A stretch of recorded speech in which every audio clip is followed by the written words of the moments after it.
Hello and welcome to Skynet Today's Last Week in AI podcast, where you can hear us chat about what's going on with AI. As usual, in this episode, we will summarize and discuss some of last week's most interesting AI news. You can also check out our Last Week in AI newsletter at lastweekin.ai for articles we did not cover in this episode.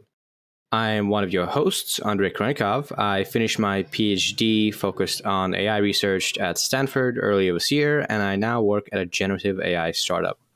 And I'm Jeremy. I'm your other host, Jeremy. I guess I have the last name. It's Harris. I'm the co-founder of Gladstone AI, which is an AI safety company. We do a bunch of stuff on technical AI safety, AI alignment and catastrophic risk, and AI policy. So there we go. Cool week so far. I think, again, last week, we had these a couple big stories. I feel like, again, we have a couple of big stories. There are less of them, but they're still pretty big. We have a couple kind of more under the radar stories, I think. We don't have anything that'll be big on the New York Times, like Gemini or the EU AI Act. But if you're a regular listener, some of the stuff we'll be covering, I think, will have you pretty intrigued, just because we keep covering and getting back to these themes. So that'll be fun. Before we get going, I do want to give a quick shout out to a new Apple podcast review from PWTM2, which is another very friendly, positive 5-star review. We, love to see it. Obviously, we are human beings and have egos, so it does feel nice to see, these feedbacks. It's kind of funny to see that the only criticism is that this reviewer wishes it were longer.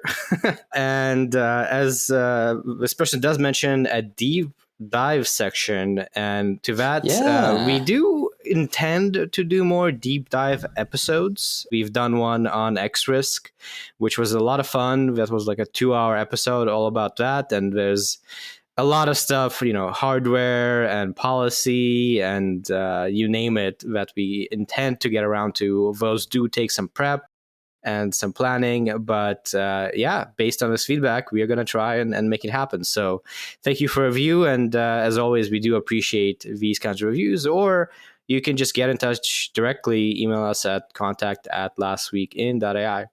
Thank you, Peter.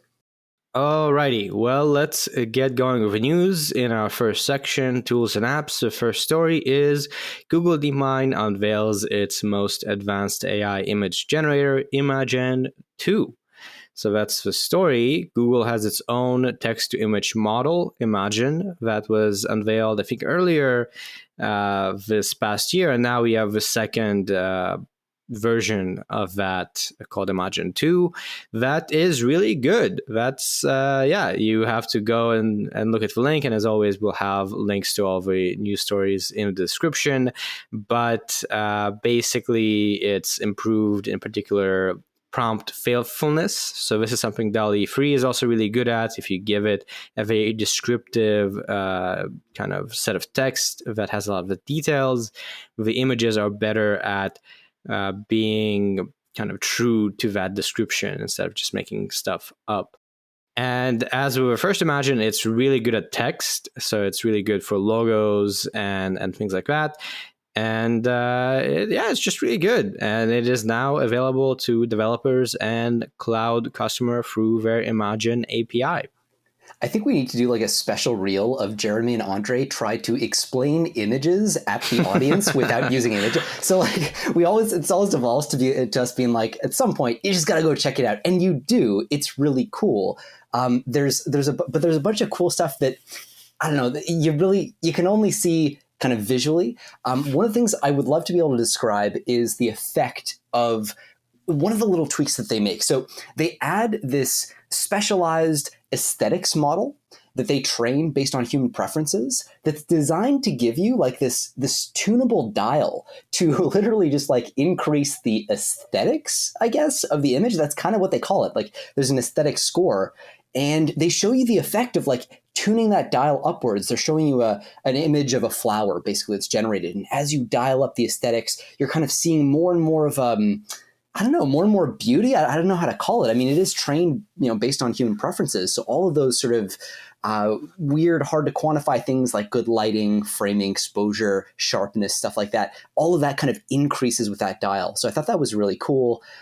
So you can actually provide as well reference style images in combination with the text prompt. So something we've seen in other cases too, but sort of seeing what used to be called, in a way, a kind of neural style transfer. We used to do this in simpler days when we would take an image and say, hey, redo this image, but in the style of like this other image. So you could get, flowers in the style of Vincent van Gogh's Starry Night or something like that. Well, this is that, but for truly generative AI, where we're not taking an original existing image. We're actually creating that new image in a particular style. So now you're able to combine a style image and the text prompt to get something you want. And they also interestingly mentioned it is integrated with SynthID, which is something Google's been developing to watermark and like identify these pieces of AI generated content. So this is all part of Google, gradually more and more looking at how do we actually make sure that we can attribute these outputs of generative models to the models themselves. Yeah, that's an awesome detail. And it seems like maybe more and more is going to be the standard kind of playbook of integrating the sort of watermarking. Quick correction on my part. The first Imagen came out actually in May of 2022. Feels like forever ago, but that just shows how quickly time flies. And at the time we covered it, Imagen was interesting in part because it was very simple. They just took a straightforward model and just scaled it up, just made it really big and trained it. And that turned out to work really well. We don't really have details on the technical bits of this so much, but it's probably something similar. It's probably the improvements are coming from a more robust training set with a lot of captioning and just good data. They, as you said, also showcase a lot of ways to use this. So you can condition it on both a text and image. So you can say, here's a context image with, like some plants, and here's a description of a product in something, then it'll have the product with plants or something like that. It also has outpainting, where you expand beyond the borders of an image, in painting, where you fill in a bit of an image. A lot of these capabilities that are now, sort of standard, you get them also with Adobe or something. And as with Adobe, this is also covered by their Vertex AI's indemnification commitment. So now, why would you bring that up right now, Andre? Is it possible? Well, we'll see. We'll see. Maybe we have some more news, but yes, they do say, just to be very clear, this is copyright indemnification. So that means that if you use this in your product development, you are protected, so to speak, by Google. If you get sued for copyright, then you will be fine. You can count on Google to bail you out, so to speak. Well, it's very late in the year to be awarding Segue of the Year, but I think we just got it. I think it's very smoothly brings us to our next big story, which is about Anthropic, not Google. But now we're talking about Anthropic will help users if they get sued for copyright infringement. And this is, you can view it as an extension of a kind of story we've been covering for a long time on the podcast, as we started to see, first maybe with Adobe and OpenAI flirting with this stuff too, introducing indemnification for their users. Essentially, this is the idea that if you use, Adobe Firefly to generate images, and then you get sued for copyright infringement because maybe somebody claims that your images violate their copyright or whatever, Adobe will come in and defend you in court, help defend you in court. That's indemnification. They're throwing their lot in with you. We've seen OpenAI, put up the same commitments. Microsoft as well. Google in different ways, and I think there were some asterisks there that were really interesting. Now, the final shoe just dropped. Anthropic, the third sort of frontier lab, saying, hey, you know what? Screw it. We're doing it too. Everybody gets indemnification. You get indemnification. You get indemnification. Everybody gets indemnification. So pretty big development. I will note. So what they say here is, under the updated terms of service, so the commercial terms of service, they say we will defend our customers from any copyright infringement claim made against them for their authorized use of our services or their outputs. and we will pay for any approved settlements or judgments that result. I'm not a lawyer, but I believe this goes a little bit beyond traditional indemnification. They're actually offering to essentially subsidize or pay entirely for settlements that get awarded if you actually get found sort of not guilty because it's civil, but anyway, responsible for copyright infringement. So if my understanding is right, this is actually maybe even a step further beyond what we've seen with some of these other companies. Yeah, the fine print of these, I guess, definitely varies. And yeah, it's really kind of interesting to see, as you said, this be a developing story where it's becoming an industry standard kind of thing for AI companies to do. Say, okay, if you want to use our models, the legal status of all this is still up in the air. There's a million lawsuits going on, including Anthropic is being sued. So now Anthropic is jumping in with OpenAI, with Microsoft, with Adobe, with probably some other ones I'm forgetting. Meta, I think, also. Well, I'll strike that. I'm not sure if Meta has it. Yeah, and it seems to be showing that Anthropic is kind of, ramping up on the commercialization front. This is, by the way, for their Claude chatbot, in case you have not been listening and don't know. Anthropic is an OpenAI competitor, broadly speaking. They have a version of ChatGPT, another chatbot called Claude, which is, I would say, still the second best or roughly as good, arguably, or better, arguably. It's kind of around in the same realm. So it's interesting to see them also ramping up to commercialize quite, I think this is definitely needed to be competitive with OpenAI in some sense. Yeah, you're absolutely right. Like, it does seem to be the new equilibrium point for the market. Like, people are just accepting that indemnification is part of what you need to offer. I think also, given that Anthropic is so safety focused, I wonder how much this factored into their analysis, where they're like, it's not necessarily a bad thing for the labs to bear, in some sense, the responsibility for not being able to control the outputs of their systems. And so this would be consistent with Anthropic's philosophy, like kind of safety first philosophy. To some degree, it's also consistent with a more commercial kind of pressures view, and maybe they just collided to make this. I know we're fortunate to have at least a couple of very intelligent lawyers who listen to this show. I've had the privilege to speak to a couple of them. So if you happen to have insights into this question of like, is this actually a step beyond what some of the other kind of classical indemnification measures that other labs are putting up, this idea of Anthropic actually paying for approved settlements or judgments, we'd be really interested to know. So like, please drop us a comment. I think it's a really interesting question. Is this an escalation? Are we going even further, and will this put pressure on other players to do the same? And it is also worth mentioning that this was announced in an announcement that was titled Expanded Legal Protections and Improvements to Our API. So they also are expanding their API. They have this new Messages API that will help catch errors early in development so that you can get the best output from Anthropic models. It's actually more like OpenAI now, actually. You format it with user assistant, user max tokens. It's a little more structured. So that's interesting. And they say that they plan to broaden access to a Claude API in coming weeks, allowing more developers and enterprises to build on that. So yeah, they seem to want to expand use of Claude. On to the lightning round with some more stories about popular tools, starting with Midjourney Alpha is here with AI image generations on the web. So Midjourney, one of the OG really popular text to image models and services, is out of Discord finally. Sort of. It's kind of funny. Midjourney has been leading the pack basically since the start in terms of the quality and popularity of their service. But to this day, until I guess this news story, you would have had to sign up to Discord, this kind of messaging service, and use a bot to basically send text messages to a bot and get reply in Discord. You could not do it through any sort of web API. You could browse your library of generated images and other people's images on the Midjourney website, but you could not do it to generate images on the website, and you would have to do like basically command line prompts. You would have to do like dash aspect ratio 2:3 if you wanted to do that. So it was very wonky.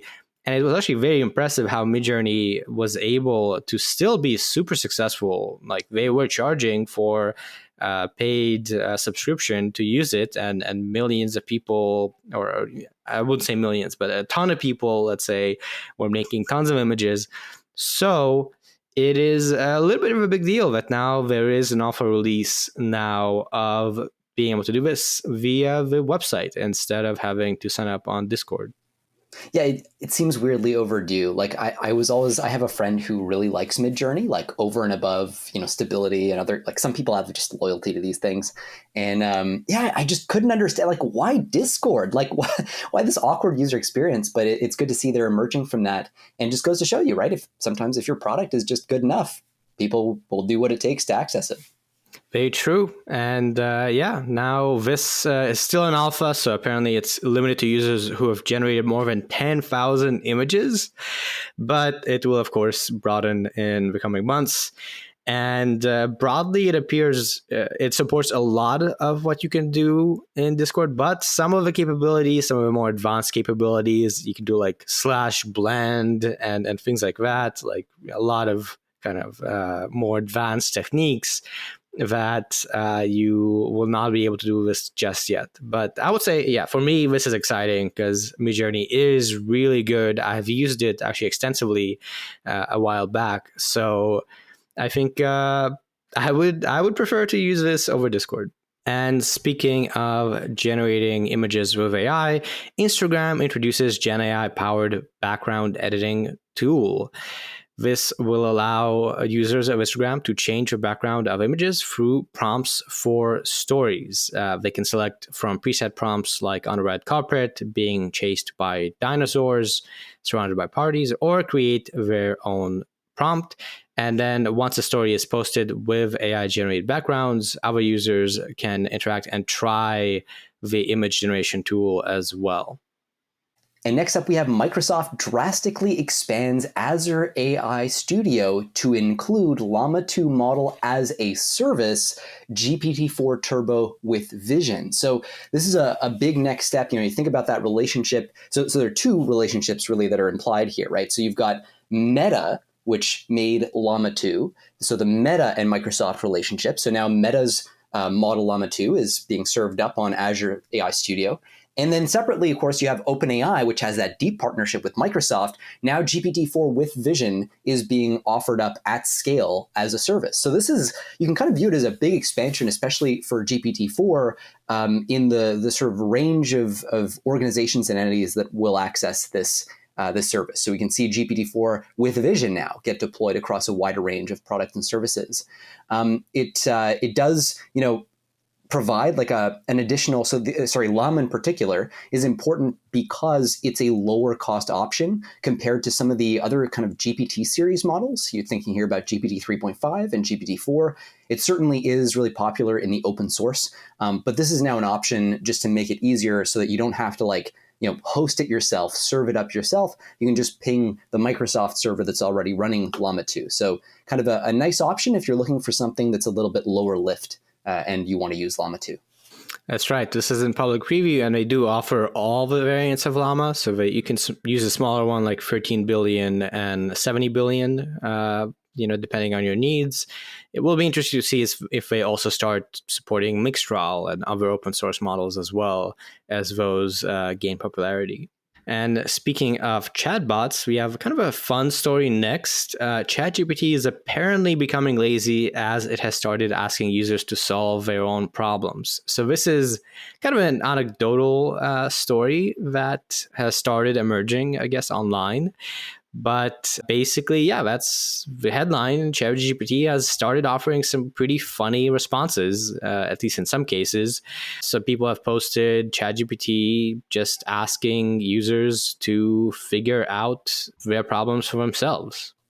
Yeah, and to varying degrees too, right? There's some cases where, the user will give prompts that historically, it seems, ChatGPT used to answer without any issues, or prompts that really it should be able to understand. And then, ChatGPT will either say solve it yourself in the more extreme case, or it'll say stuff like, well, here's an initial demonstration that shows you like how to solve a small chunk of this problem, and just basically repeat this pattern to solve for the whole problem. And so this is really kind of interesting, especially in light of some of the other strange behaviors we've seen from ChatGPT and similar models in the past. We have anecdotal, as you say, reports from some users who would even say that they had to fake being disabled just so the platform could actually like do the task that they were asking it to do.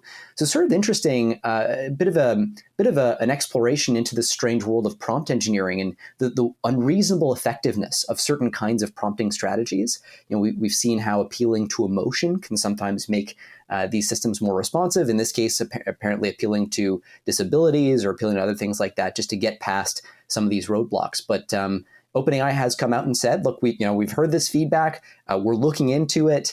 And they claim that there hadn't been a model update since November 11th. And so they are saying it certainly isn't intentional. They're not sure what's happening, but they're looking into it. So hopefully more news on that front by the next time we have a show. Yeah, this keeps happening where people are saying, oh, ChatGPT now is worse. But then OpenAI says, oh, we haven't updated it. It's the same. But yeah, to list some concrete examples, there's an example from Twitter of like list all the weeks between now and May 5th, 2024.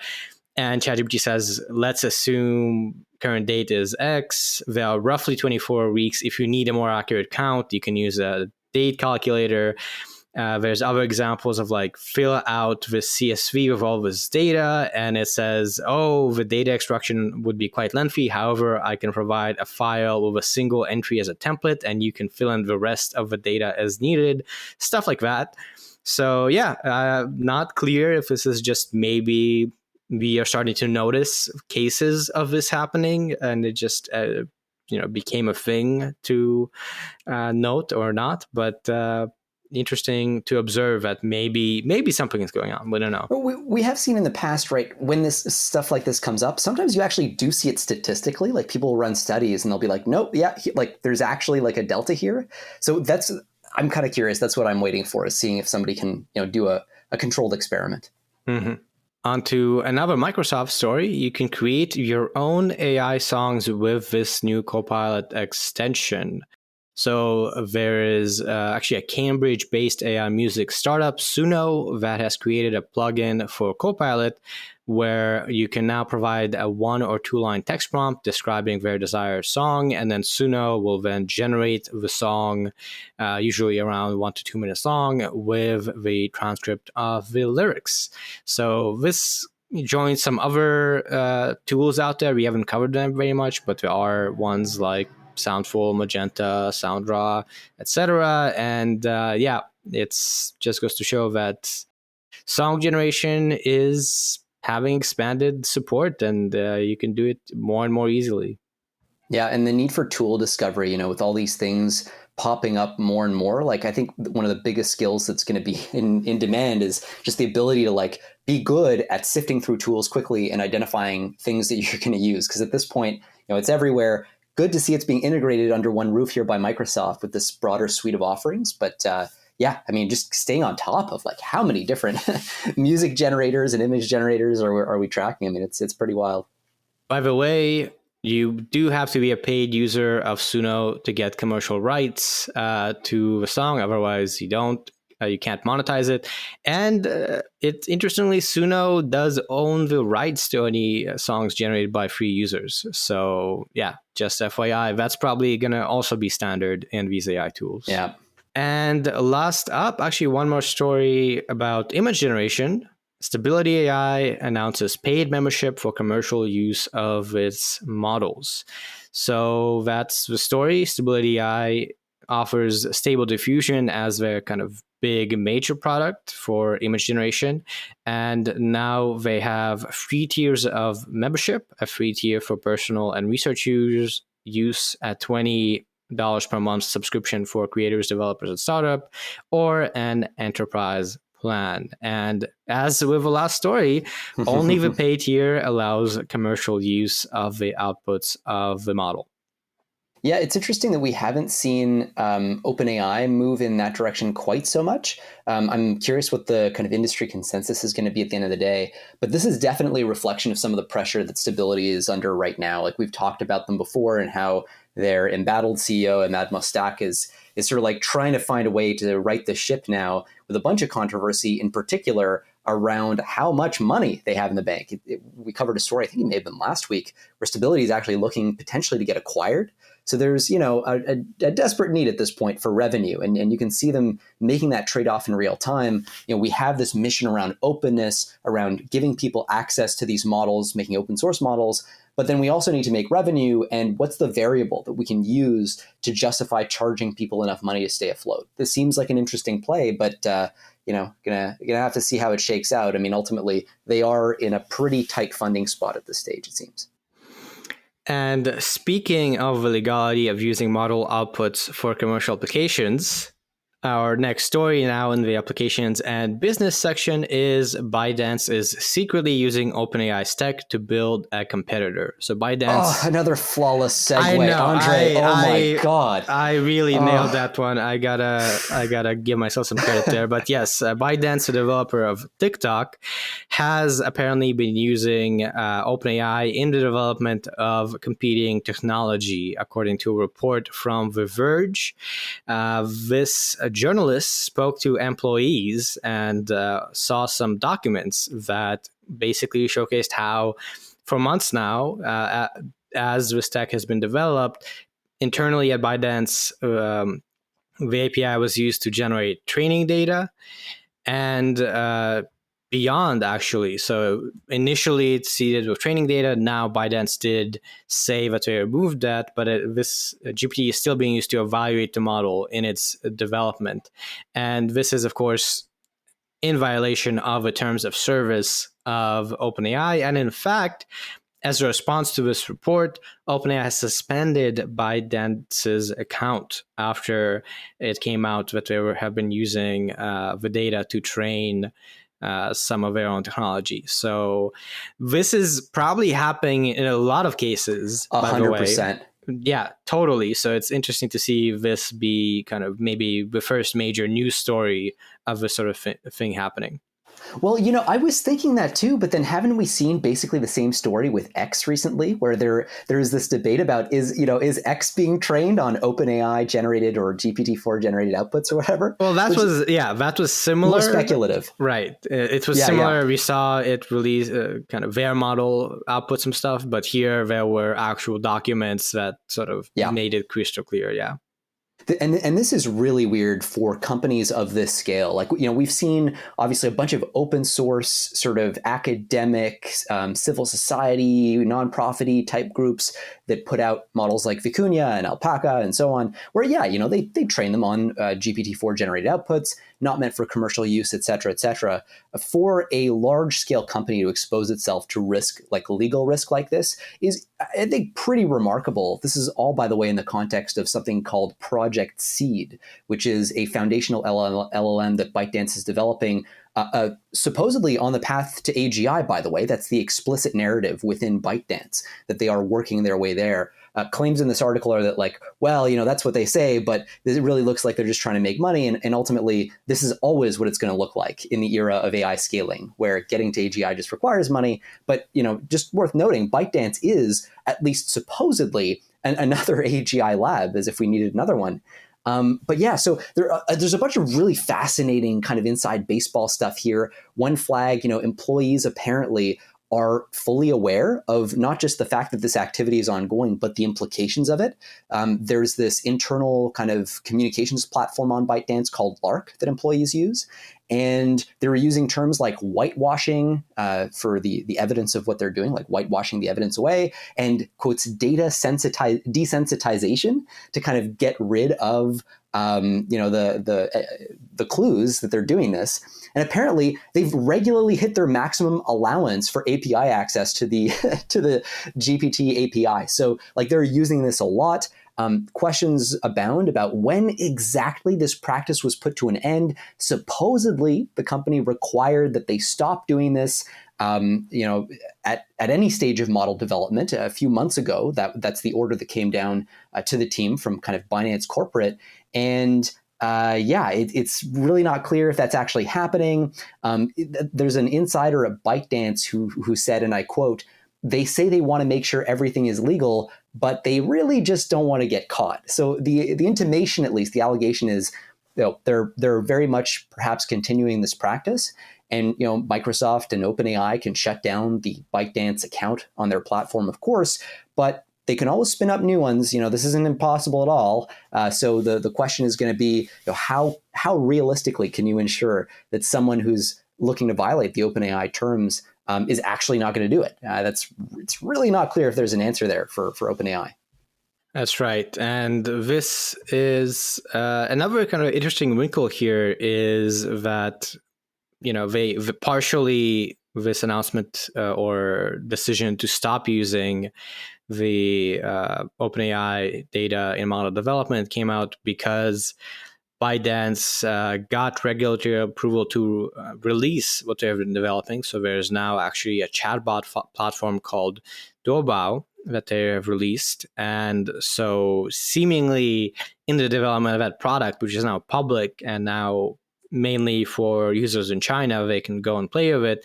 That's public. So you could definitely kind of imagine the legal implications of they released a whole product where the initial tech was supposedly developed with GPT. This could get into a whole legal case that would be really exciting for like the nerdy people listening to this podcast, I guess. But yeah, anyway, it's a pretty fun, spicy story. And again, probably a lot of companies are doing this behind the scenes. Yeah, I was gonna say, or to the nerdy people hosting the podcast, but no, absolutely right. and it is last quick note. I mean, they do kind of drop this in the background, but so ByteDance's models are trained on China-based servers. So the U.S. government's ability to intercede is pretty limited here in practice, and this is going to really ultimately come down truly to OpenAI's ability to guard its own API. And next story, starting up on covering hardware, which will be a lot of this section, we have Intel unveils new AI chip to compete with NVIDIA and AMD. So that's the story. This new AI chip, Gaudi 3, is designed for generative AI software and is expected to launch next year. And yeah, as it says, compete with NVIDIA and AMD, who are the two main players in this space. We covered AMD's new chip, the MI300X. That is also kind of a big deal. So yeah, this is pretty much showing how the race and competition is very much heating up. Yeah, so Intel's CEO, rather, this guy called Pat Gelsinger. So he's been very focused on pivoting more to the kind of like the chip fab side of things. And we actually saw an acquisition. I'm trying to remember if this predated him, but an acquisition of a company called Habana Labs that they folded into their company. And the Gaudi chips that they've been building presumably are relying a lot on expertise at the former Habana Labs entity. There's not a lot of detail on what actually the specs of Gaudi 3 are going to look like, but look, we know a couple things. I mean, it has to compete as a piece of silicon. It has to compete against NVIDIA's H100, so it's going to have to do pretty well there. And as well, you mentioned, AMD's MI300X, and whatever else comes out next year, right? Because it's going to be shipping to customers in 2024, but in 2024, we also expect to see more stuff from NVIDIA. In particular, the H200 might be on the horizon on that, on that time span. So what we're starting to see really is a lot more competing hardware. I think a big question is going to be whether Intel can do much in the realm of the software ecosystem to kind of rise to NVIDIA's level, but more and more also AMD's level, because they've been making great strides on software too. Ultimately the question is going to be, can you justify the switching costs to chips like this? And hardware or software rather is a really big part of that equation. I think this is something we're just going to have to learn more about over time. And I'm sure Intel will release more details as 2024 comes closer. That's right. And another announcement worth mentioning is that as part of their new Core Ultra chips, which are CPUs for Windows laptops and PCs, and also their Xeon Zero chips, these include specialized AI components called NPUs, which I assume stands for Neural Processing Units, that can run AI locally. There's an example here where Zoom runs its background blurring features on the chip. So local AI computing instead of going to a cloud. And that, I think, to me, is kind of interesting because it ties also into how Google is developing Gemini Nano. Intel now is introducing the specialized AI hardware as like a subcomponent of CPUs. Apple has this already. So I think neural processing as a subcomponent of computing is just gonna be standard, it seems. Absolutely. And I think another ingredient to this, right, as they're announcing these new Core Ultra chips, one of the things that the story kind of buries at the bottom is, by the way, the chips that Intel is developing are on track to use their 7 nanometer process. So just for context, 7 nanometer fabrication, this is like, okay, so normally, sorry to back up a bit, you've got chip design, which happens at companies like NVIDIA or AMD, and then those designs get shipped for fabrication to typically Taiwan Semiconductor Manufacturing Co. They basically have a monopoly for all these like very sort of high resolution chips, especially for sort of 5 and 7 nanometer chips. Interestingly, what we're seeing here is Intel having in-house its own 7 nanometer capability that's now on track to roll out at scale.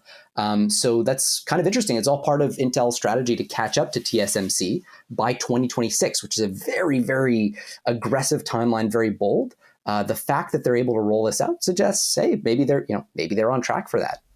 And next up, we have our lightning round, starting with Chinese chip-related companies shutting down with record speed, 10,900 or around 30 per day shut down in 2023. That's a long headline, but pretty descriptive. I like the numbers. Essentially what we've been seeing is in China, you've seen a gradual kind of increase in shutdowns of these semiconductor companies. These are, by the way, companies that are actually trying to fabricate semiconductors. So not design AI chips, but actually fabricate the chips. So nominally, competing with TSMC, competing with Samsung and other foundries like Intel. So ever since the US put in sanctions against the semiconductor sector in like the 2020 era, this has just put tremendous pressure on the Chinese ecosystem. And these numbers just seem to me really giant. I mean, when you're looking in the tens of thousands of companies just collapsing and folding. And so this is a really big loss of money, in particular government money, because that's been a big source of funding. It's unusual, an unusual feature of the Chinese economy that government views semiconductors as a key strategic asset, and they're funding it actually quite a bit more than the U.S. does directly. Of course, the U.S. now has the CHIPS Act, but sort of even with that. So also U.S. restrictions on investments have been a factor here. So you not only have clamping down on the key inputs to semiconductor fabrication through export controls, but you also have the restrictions on investment in Chinese companies. And that's a major challenge. They're also sitting on apparently a whole bunch of unsold stock just because the market is so saturated, and the general downturn in the industry due to the kind of wider economic circumstances unfolding in China, and that comes mostly from the collapse of their housing market and general stagnation, just makes for a really bad cocktail. And so, right now it seems like companies are paying for their misplanning from back in 2021 and 22 when everything seemed so frothy and they produced tons of chips. Well, guess what? Now we have oversupply and prices are going down and companies are closing their doors. That's right. And I think developing AI specialized chip tech is pretty tough and getting it out of their stuff. So I think, on the AI side of this, presumably some of these startups would have wanted to compete on the AI chip side. We do have some startups like Cerebras and others that are developing specialized chip architectures and things like that for efficient neural processing and so on. So with the downturn in the whole market, that implicitly means that it's harder for Chinese companies to compete in the AI hardware space, which is, as we keep covering over and over, super, super pivotal or like a really important expertise to understand the AI space in general. Yeah, absolutely. And one last quick note, too. I think it's important to flag there are a lot of headlines like this that make it seem like there's a very bearish outlook for China's self-reliance on semiconductors. But you got to keep in mind that it doesn't matter when crappy companies shut their doors because they can't compete. What matters is the few companies that do succeed. And that we seem to be seeing with, for example, SMIC. Which is the kind of domestic Chinese answer to TSMC in Taiwan. So they are seeing success there. It's just that there's this long tail of dying and dead companies, and those will fluctuate with the market. But certainly, both things can be true. China is making meaningful strides towards semiconductor self-reliance, but also the bulk of their companies are just getting gutted. And continuing with the hardware theme, next story is TSMC mentions 1.4 nanometer process tech for the first time and says that 2 nanometer remains on track. That's the story. TSMC, the famous chip fab that we mentioned and referred to many times, including in this episode, has announced this, and that kind of is all there is to it. This is very important because smaller numbers on nanometers mean more powerful and more efficient chips. Yeah, and this is another one of those scenarios where we don't have a ton of details about the volumes that they're going to be able to produce this 1.4 nanometer node at, but they've got already their next level, which is so that we've known for a while that the next level is the 2 nanometer class fabrication process, and we've known from TSMC that that's on track for 2025. So that kind of next level. By the way, what that's really going to do is it's going to free up the next level up, which is the 3 nanometer node that's currently being used for the iPhone. Well, now the iPhone's probably going to start using that 2 nanometer node. It'll free up the 3 nanometer node for use for AI chips. That's usually how this goes. And so essentially 3 nanometers is going to be the next level for AI optimized hardware.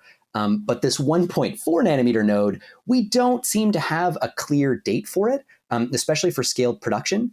But since we're looking at 2025, 26, especially for the kind of the next node in the 2 nanometer level, it's probably towards the end of the decade, 27, 28, that we'll actually see that 1.4 nanometer node reaching scaled production. So you're waiting for a long time for these things to materialize. And a lot of this comes down to the specific technique that TSMC is planning to adopt for this.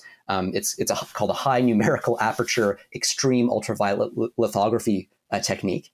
And anyway, numerical aperture, just like from my world of optics back in the day, is a number that tells you how fine a feature size you can design into your semiconductors. And so really important advances being made there, and those are kind of through waterfall effect improving the resolution we can get from our semis and therefore the size of our nodes.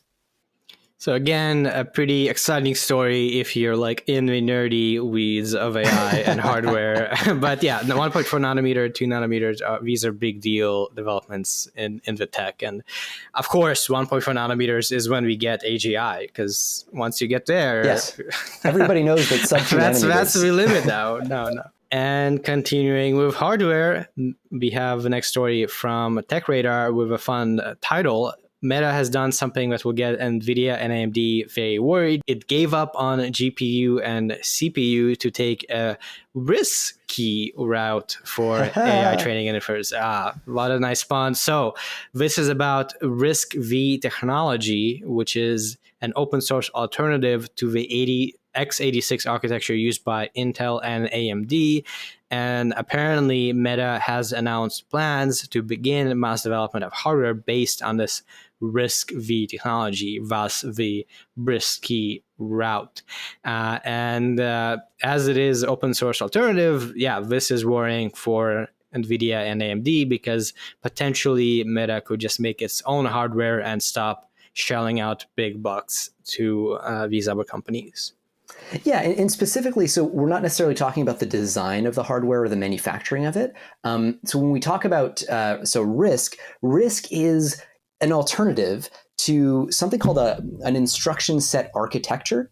This is a thing that ARM is really good at doing. So instruction set architectures are basically the thing that connect the the hardware itself, like they give the actual like machine level instructions to the hardware based on higher level, more abstract and easy to understand instructions that humans might write up in code. So you can think of this as the translation barrier, the sort of the interface between the hardware and the software. And you actually have to license this normally and pay, grotesque amounts of money to a lot of these firms. And there's been an active effort in the industry to move away from this, including from giant players like Alibaba or Qualcomm that have really tried to get away from ARM, which is just dominating the instruction set architecture, ISA ecosystem. And so now, it's sort of like, you can think of it as the same way that everybody's trying to get away from NVIDIA's dominance on chip design and trying to fund alternatives like AMD, like Intel. Well, now we're sort of seeing the same thing, but for instruction set architectures, which is this oddly niche sounding thing that's actually super, super important, because without that communication barrier between the software and the hardware, like, you're kind of screwed. And so the thing about RISC-V, as you said, Andre, is it's this open source, this free to use alternative. This is very compatible, by the way, with Meta's like overall open source ideology, right? This is something that they've espoused with AI models. They want to put out their AI models into the world as open source software. So not too surprising that they're moving particularly in this direction. But this is the sort of move that you make only after a really long time thinking deeply about what makes sense for your business model. In this case, apparently 4 years of planning at Meta have led to this. It's not like it's a snap decision, but it certainly is something that I think is going to be very important for this whole ecosystem in validating the RISC-V toolkit and getting more attention on it, so it'll probably improve even faster. So there's a lot of reasons buried in this article about the specific, hardware stuff that Meta is trying to pull off. I think it's actually quite interesting and important, but for a lightning round, maybe we can leave it at that. Let's leave it at that. And actually go back to TSMC with our next story, which is that NVIDIA rushes to deliver modified AI GPU chips to China customers and places a super hot run priority order with TSMC. So yeah, it's, NVIDIA has pretty much rush ordered reproduction and fabrication of these chips, seemingly because they need to produce this modified hardware to put it on the Chinese market for these chips that are like in spec for US export restrictions. Yeah, this is a really interesting move, and it's not super, super clear why it's happening. We've covered this before, but of course, NVIDIA is now unable to sell their top of the line, H100 and eventual H200 and so on GPUs to China. And so what do? Well, they take that silicon and they do what are called cut downs. They basically find ways to kind of weaken the power of those processors. Sometimes that means like changes to the microcode of the GPU. Sometimes it actually means blowing fuses within the GPU strategically. But the idea is to weaken them so that they can then pass through export control sanctions. And then they have these special product lines specifically for that. So the H20, the L20, and the L2, all of them basically use existing silicon, so existing chips, and then pare them down in this way for export.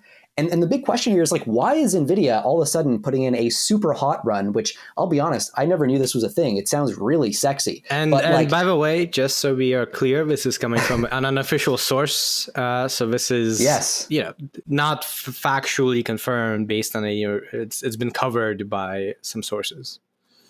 Good caveat. It's super sexy, unofficial source gossip. Super hot run, unofficial. Sorry. All right, I'm going to calm down. It's too steamy for the podcast. Anyway, so big question here is like, if this is happening, to your point, Andre, absolutely. If this is happening, big question is why?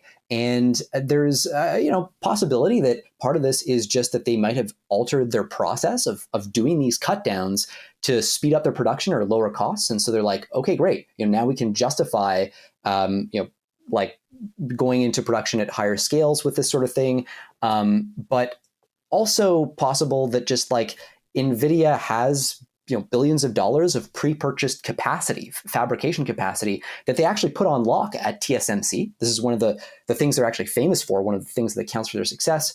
And so this actually kind of makes it weird. It makes it seem strange. Like, why would they place an urgent order at all if they already have this like pre-purchased capacity?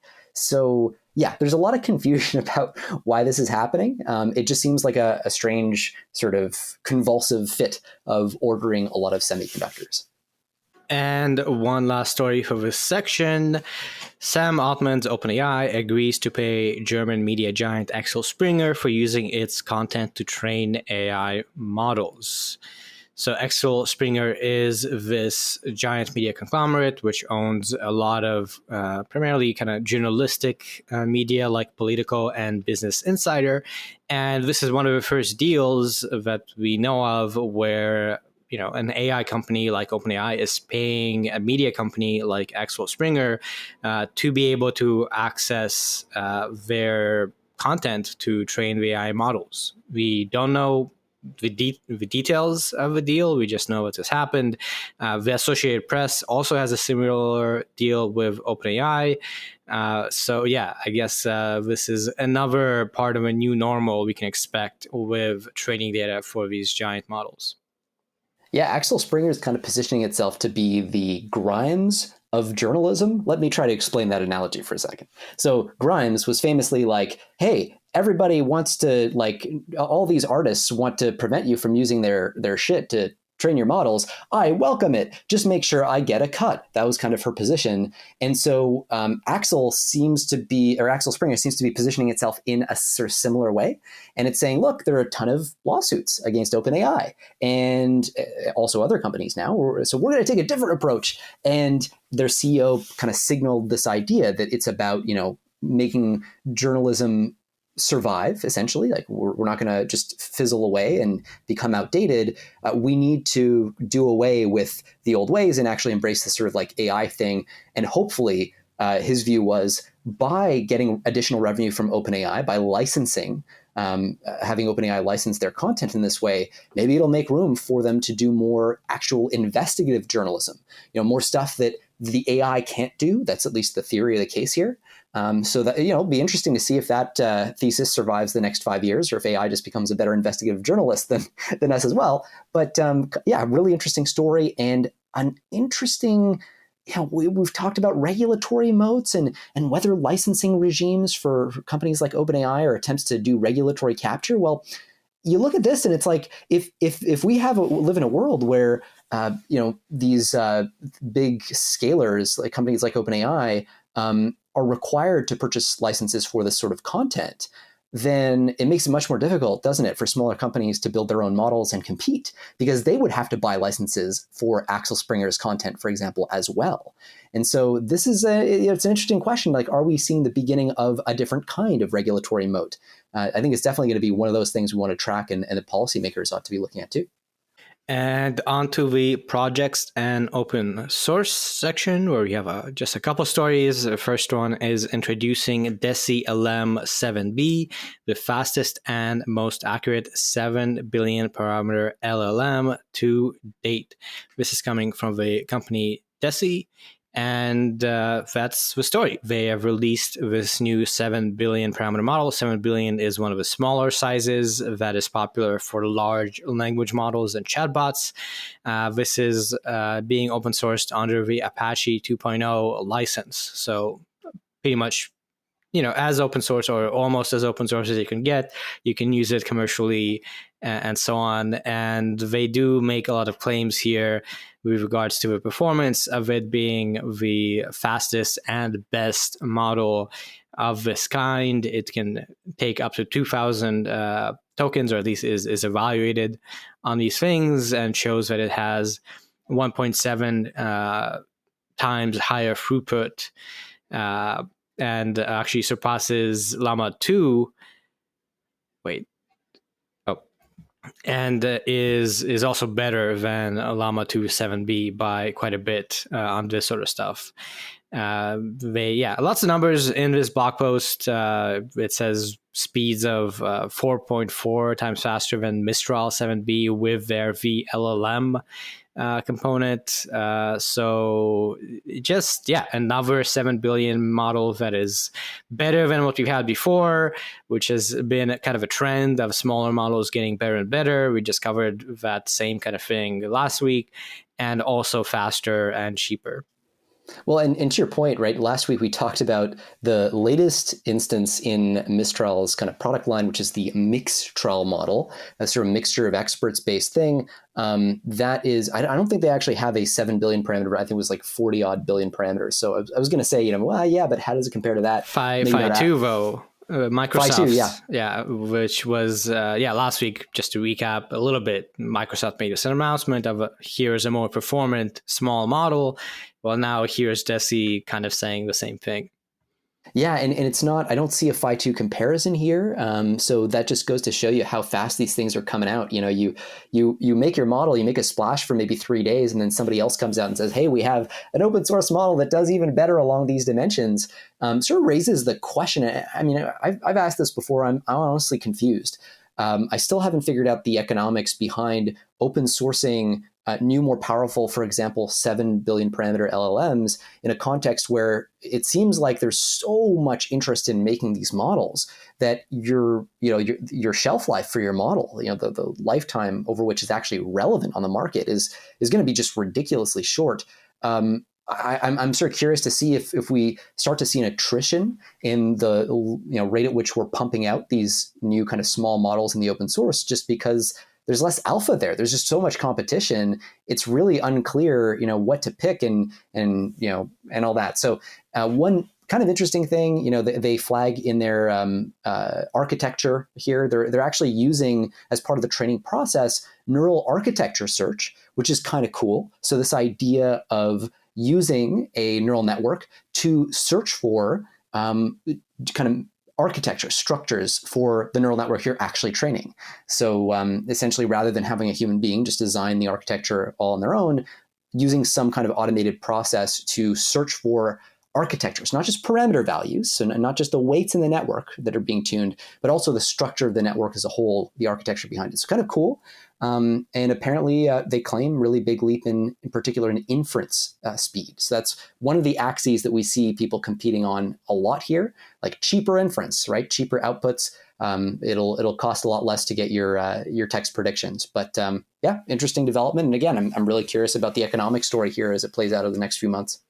Yeah, more and more it seems that the models themselves are not what you're buying. It's the compute and the optimized serving and deployment. So in this blog post, they push their Inferri LLM product quite a bit and say that combining Inferri LLM with DESI LM 7B is the best way to do it. Similarly, we had Together last week announced that they're serving up Mixtral's open source model at the cheapest possible rate. So it seems that, there is a bit of an emerging story here of open source models just being here and being good, and the competition being in who can provide them for the cheapest and fastest on their compute platform. Never a good sign for industry profitability, but good for end use customers.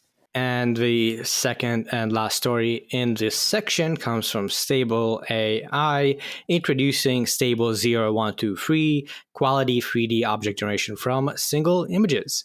So there we go. Stability AI has delved into yet another modality, right? They generate audio, they generate images, and now they generate 3D models.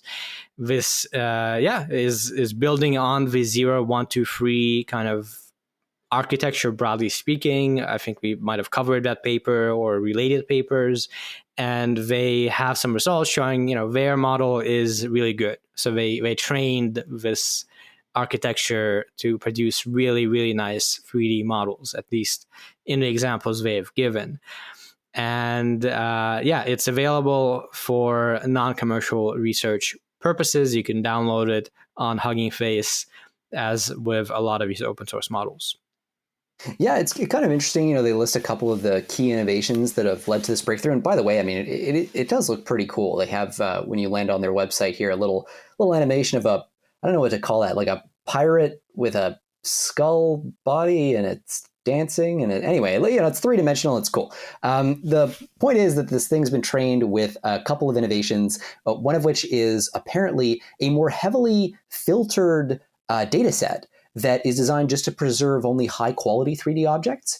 And this is kind of interesting. You usually see a trend in the space towards like more data volume and perhaps less emphasis on data quality, especially I will say with language models. This is less true for other modalities.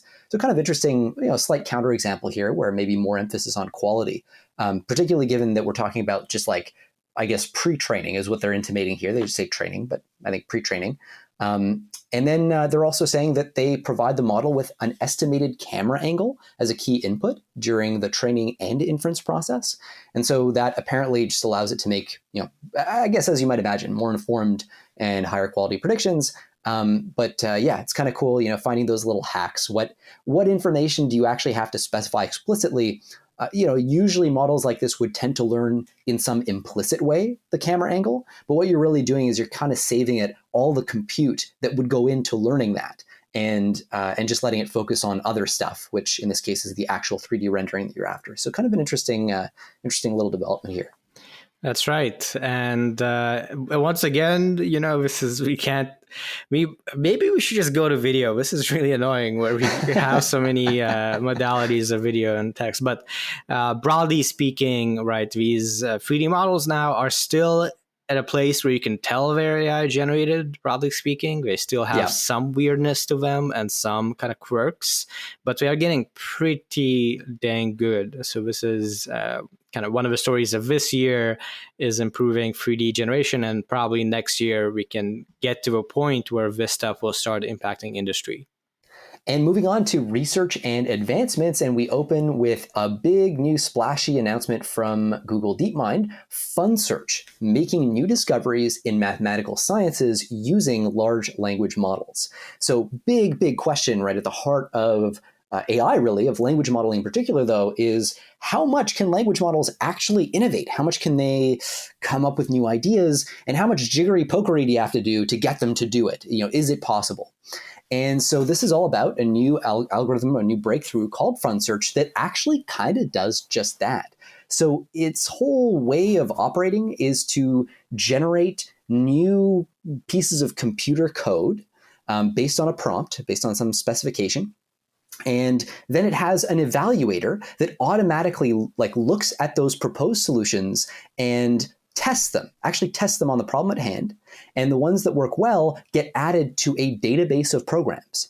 And then in a looped fashion, the system then goes to that database and picks out some of those programs that were selected, uses them to populate a prompt. So basically it kind of highlights like, hey, imagine you had 20 different solutions to previous problems, and now you're confronted with a new problem. You kind of have the opportunity to look at your past solutions and go like, which ones seem most relevant here? Which ones have bits of logic that I think I could reuse or draw inspiration from? And so it's essentially drawing from that database to pull out those most relevant programs that it had previously collected, put them in a prompt, and then rerun the LLM process to basically build off what it's learned.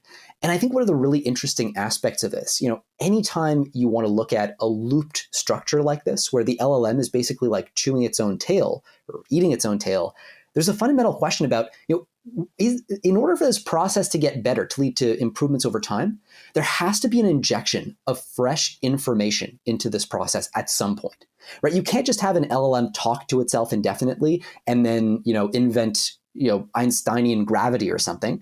If you want to make fundamental discoveries, there has to be some sort of source of ground truth or new fresh information that gets injected in this process.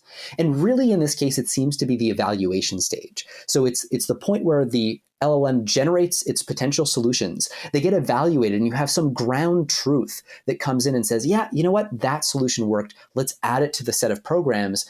That's really an additional piece of crucial data that's being injected. And that seems to be a big part of the magic here. So a couple of really impressive outputs. Like, what do you get when you try this scheme? Well, for one, you get really interesting new solutions to classic problems in computer science or in logic, depending on how you think about them, or in math. One of which is this bin packing problem, which is this issue where you imagine you have items of different sizes, and you want to put them into containers or bins, and each of those bins has a fixed given capacity. So your goal is to use as few of those bins as possible.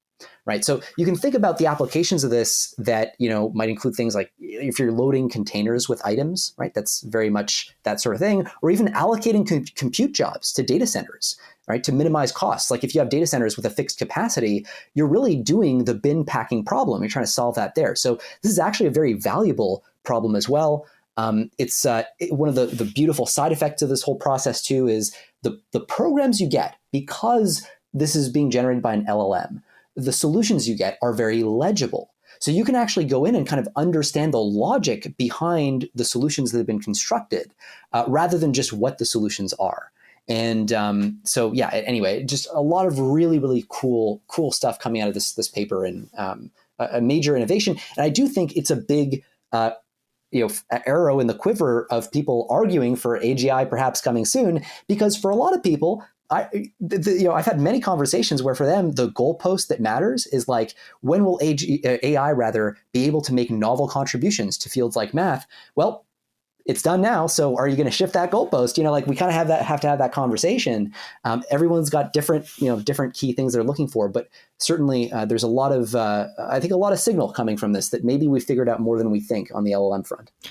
That's right. And to provide a bit of context, like fundamentally the idea of this isn't novel, right? This is just evolutionary optimization. You have a solution, you tweak it by some means, you evaluate it, and you keep doing that.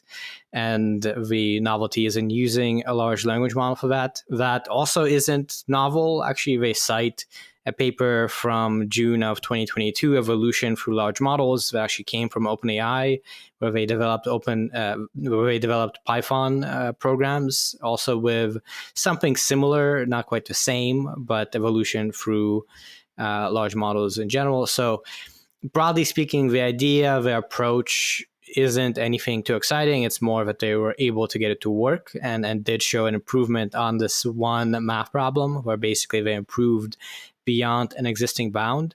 I will say, my take is it should be you should be careful how much you take away from this, because as you said, this does only apply to problems where you can easily evaluate a solution cheaply. And this also applies to problems where you can have, a program you can kind of make tweaks to, and the tweaks will somehow result in potentially better solutions. So there are some kind of limitations as to where you can apply this sort of strategy in general. And so you can do what they do here, which is improve on an existing bound on some problem, things like that. But they haven't fundamentally discovered a new theorem or a new kind of scientific fact. It's more that they have improved some proof or a strategy, so to speak. Yeah, I think this is where, it's interesting, because I think we have different perspectives on how to read this. Like one of them is, I'll mention too, I mentioned the bin packing problem. That's just one of two sort of long-standing math areas where it made significant advances. The other one being the cap set problem, which anyway, we won't go into the details of, but it's an old math problem that's also really important. To me, it's actually the very fact that there's nothing new under the sun here. Like this is a set of old ideas that we just figured out how to make work. And so in other words, there was latent in our pre-existing theories, all of this potential. There's also this question of like, as you're right that this is basically constrained to solving problems where you have a clear signal of like, have you derived a correct solution or not? But this is precisely the argument that people make about the one thing that these systems are not able to do is kind of follow logical reasoning chains and reason in these very objective ways. What we seem to have here is a training protocol that allows these models to learn embedded logic in a deep way. And if you can do that in much the same way as we saw when we talked about the Q-star developments at OpenAI, there's I think a pretty credible case that like you then combine the context, the world knowledge of language models with reasoning ability that's grounded in these kinds of problem-solving training loops, and you effectively get like, as at least much closer to AGI. And I think just because I've had conversations with people where this specifically is like their their magic threshold. For some reason, this is the thing that will convince them. I'm just very interested to revisit some of those conversations and see, like, what am I missing? Because there's always an interesting counter argument. There's always more room for discussion. I'm just really curious, like, where this ends up going and what conclusions we will be drawing, let's say, as the dust settles over the next couple of months about, what does this mean for AGI progress? And speaking of AGI progress, next story is OpenAI demos a control method for super intelligent AI. So this is about the paper Weak to Strong Generalization, Eliciting Strong Capabilities with Weak Supervision. It's coming out of the Super Alignment program of OpenAI, which is devoted to trying to understand how we can control superhuman intelligent AI. And the basic idea of this paper is, what if you take a weak AI model, like not a very smart AI model like GPT-2, and have that be the source of training for some task you want to achieve for a stronger model like GPT-4, right? And the basic story is, they show that on a few tasks, GPT-2 was able to train GPT-4, and GPT-4 did pretty well. It did, GPT 3.5-ish level. And potentially what that means is we can use a weak, non-super intelligent kind of model or AI to then have super intelligent AI learn to do something in a way that maybe we can control and is pretty good without kind of GPT-4 training itself and doing something we cannot comprehend at all. At least that's my reading. But actually, the implications of this is somewhat interesting on what exactly we should take away from this, I think. Yeah, it's really comes down to this question of, like, what you think the hard part of aligning these systems is going to be. This is OpenAI basically saying, hey, we think like one key hard part is just going to be to elicit the capabilities of the larger, more powerful system, the system that's smarter than us. And yeah, can we get essentially, as they do, GPT-3 level performance out of, let's say, can we get GPT-2 to give GPT-4 instructions and get it to behave ultimately at least like something like intermediate, like GPT-3 level, which is roughly what they find. In other words, GPT-4 is smart enough that it can kind of figure out what GPT-2 wants and use some of its more expanded capabilities to push forward the objective that GPT-2 had in a more effective way. And what they find somewhat surprisingly is, this actually like does decently well. So if you fine tune, specifically what this means, if you fine tune GPT-4 on rewards generated by GPT-2, so this is through reinforcement learning from human feedback, but the details don't super matter. Basically, fine-tune GPT-4 to follow objectives that GPT-2 gave it, you will find that it ends up performing around GPT-3 level. So that's actually good. The challenge that they find is that this does not work as well as if you just trained or fine-tuned GPT-4 on ground truth rather than the kind of labels generated by GPT-2. Now, perhaps that's not surprising, right? GPT-2 is going to make a lot of mistakes, and you would expect GPT-4 to actually learn to replicate those mistakes, which in fact is what it turns out happens. But it does suggest that, there's maybe a bit of a there. They find a bunch of techniques that allow them to squeeze even more kind of juice out of the lemon here. One of the techniques that they use is introducing what they call an auxiliary loss. And sorry, I just need to flip to. Yeah. One of the techniques that they introduce here to do that is called auxiliary confidence loss. And essentially what they are trying to mitigate there is the risk that the strong model, GPT-4 in this case, just learns to imitate the errors of the weaker model. And so what they end up doing is adding a term to the loss function, basically the objective that the GPT-4 is trying to achieve, that causes GPT-4 to take itself and its opinions a little more seriously. So it doesn't fully defer to GPT-2 on all these things. If it has a strong sense that GPT-2's label is not quite right, then it will defer a little bit to itself and have confidence in itself. That's what's being hinted at in this term auxiliary confidence loss. And that leads to a really big improvement in some cases. And that's one of the things that they highlight. Ultimately, all of these techniques, and they have a bunch of different like bootstrapping techniques to make this work better, they tend to be very domain specific. So they'll work on, if you're trying to get GPT-4 to play chess better, okay, one set of techniques might work. But if you're trying to get it to like generate natural language better, then another set of techniques will work. And this is part of the squishy challenge of alignment. We don't have a kind of robust scientific theory of the case about what alignment techniques will and won't work. And, I think, first of all, I think this is a really great paper. I think it's good that they're making progress in this direction. But I think it is worth noting that this line of effort fails to engage with a lot of the things that are likely to make alignment really hard. In particular, what they're focusing on right now is a part of the alignment problem that has to do with specifying safe goals, like trying to make sure that we can get very powerful systems to follow our instructions in safe ways and by giving them goals that are safe to pursue. There's a separate question of the larger model itself actually behaving adversarially relative to us because it's internalized goals that are incompatible with ours. And that's called inner alignment failure. Basically, when you train a model on an objective, but the objective that it internalizes is actually different from the one that you think you trained it on. We've talked about that in previous episodes. So anyway, bottom line is this deals with a slice of the pie, not the whole pie. And I think it's an important slice of the pie, but we kind of need to keep in mind that there are a lot of different aspects to the alignment problem, not all of which are being addressed here.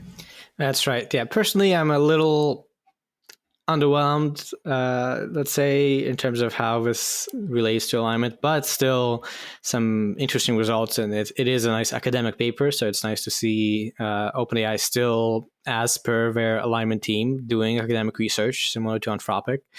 And before we move on, it is worth mentioning that alongside this research paper, they also announced Super Alignment Fast grants. They are offering grants that range between $100K to $2 million for academic labs, nonprofits, and individual researchers to do research. And that involves money and also cash money and also compute funding.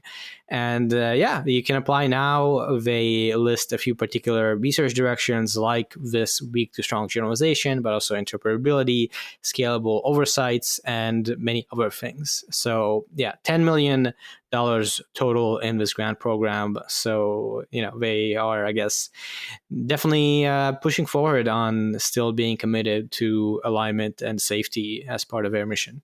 Moving on to our lightning round, we have cheating fears over chatbots were overblown. New research by chatbots suggests.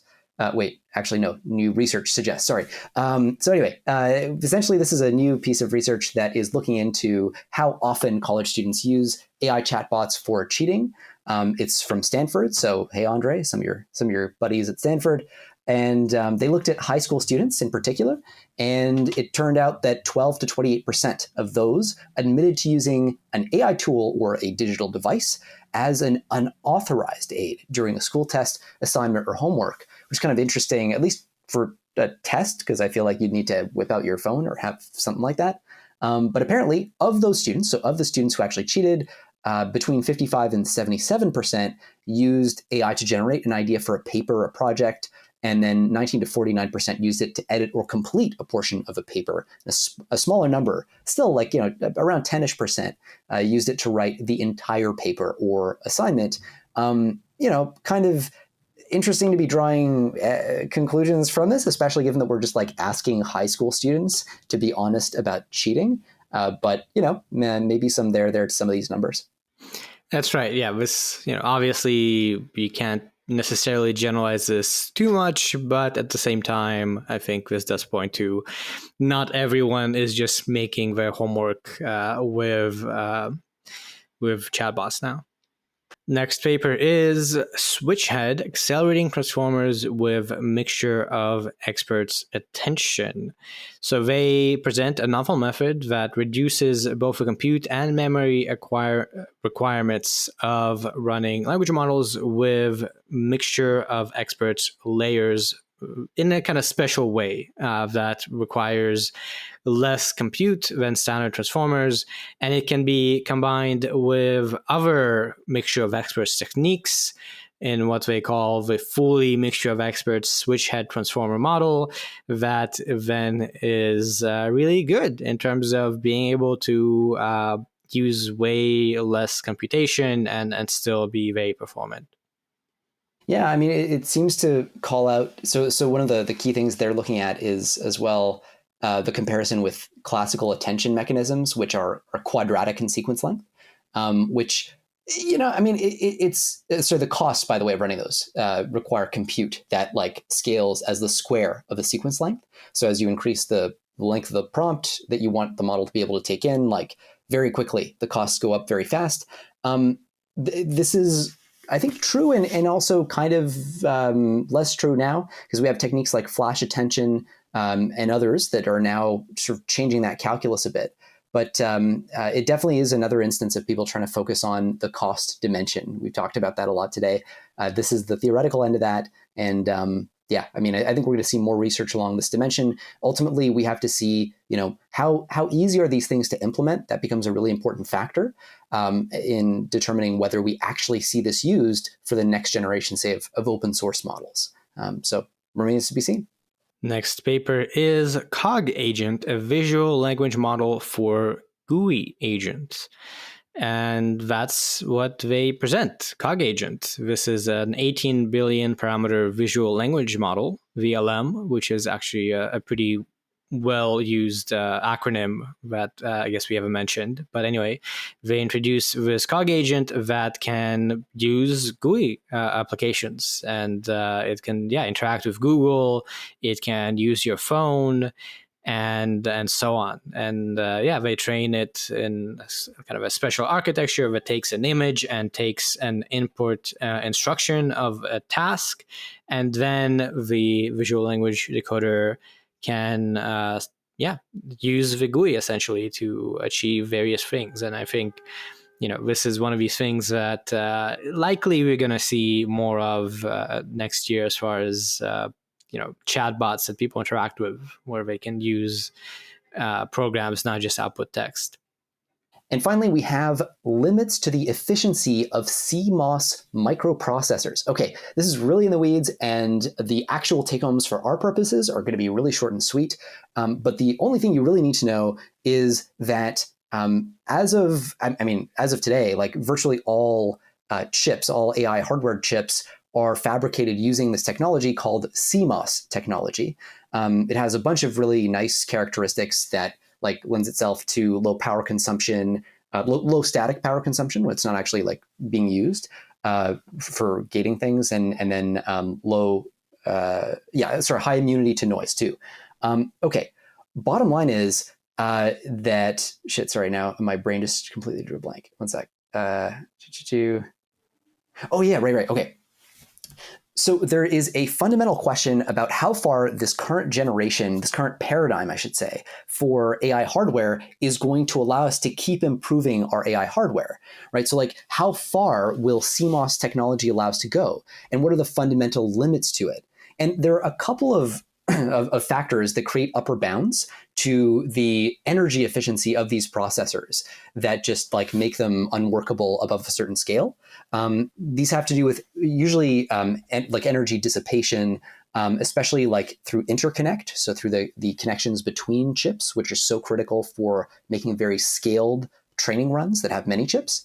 Anyway, so there's a bunch of stuff, really interesting stuff that they work on and discuss here. But ultimately, the conclusion is it's likely that the training runs over, and this is according to Epic AI, by the way, which is a really great source on this stuff. We've covered some of their stuff in the past, but it's likely that current CMOS strategies are going to allow training runs of up to 10 to the 35 flops. So for context, GPT-4 was trained with 10 to the 26 flops. So we're talking here about a factor of 1 billion more in compute that we're going to be able to squeeze out of the current technology.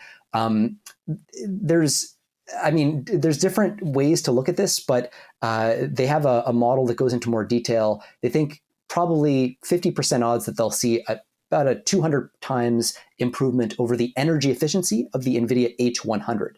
So energy efficiency is going to be capped at about 200x, but in practice, for various economic reasons, we probably still have a ways to go in terms of the scale that we'll be able to reach for these training runs.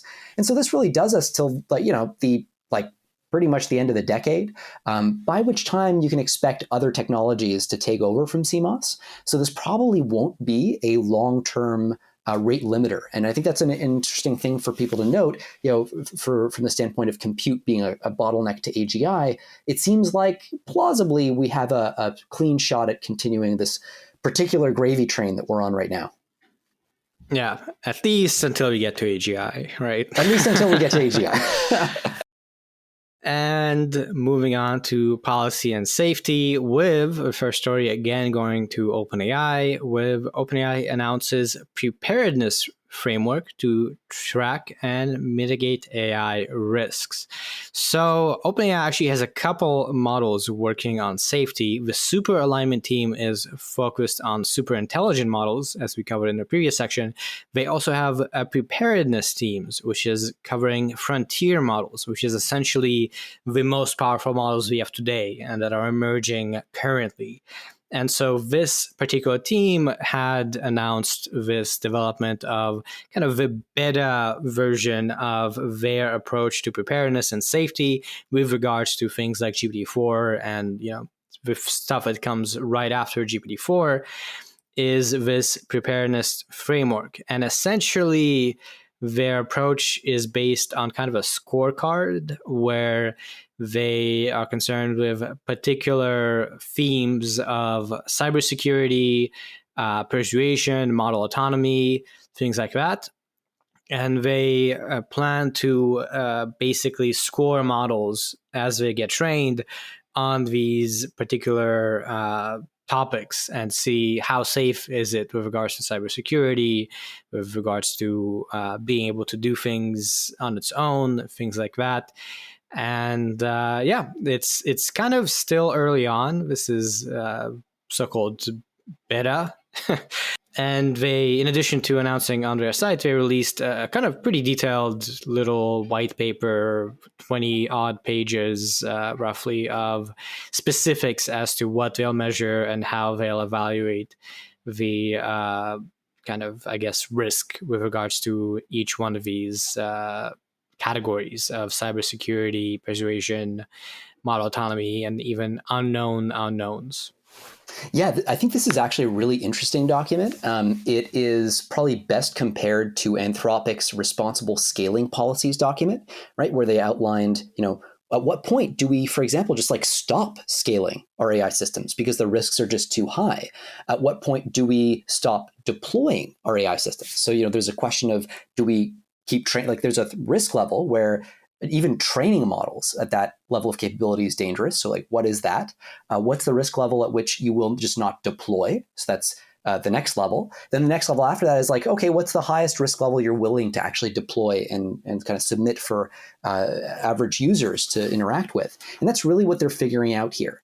And what they're doing is they're breaking up that analysis as between sort of low risk and medium risk, which they're both comfortable publishing out into the world for people to use, and then high risk, which they're okay training, but they're not they're saying we're not going to deploy that. And then this extra category that they call critical risk, which is basically a no-go zone. Don't even train these sorts of models. And for each of these risk levels, they're going to assign a risk level to each of the risk categories that they're tracking. So Andre, you just mentioned those, right? So cybersecurity is one, model autonomy. This is stuff like self-replication, alignment failure, power seeking, that sort of thing.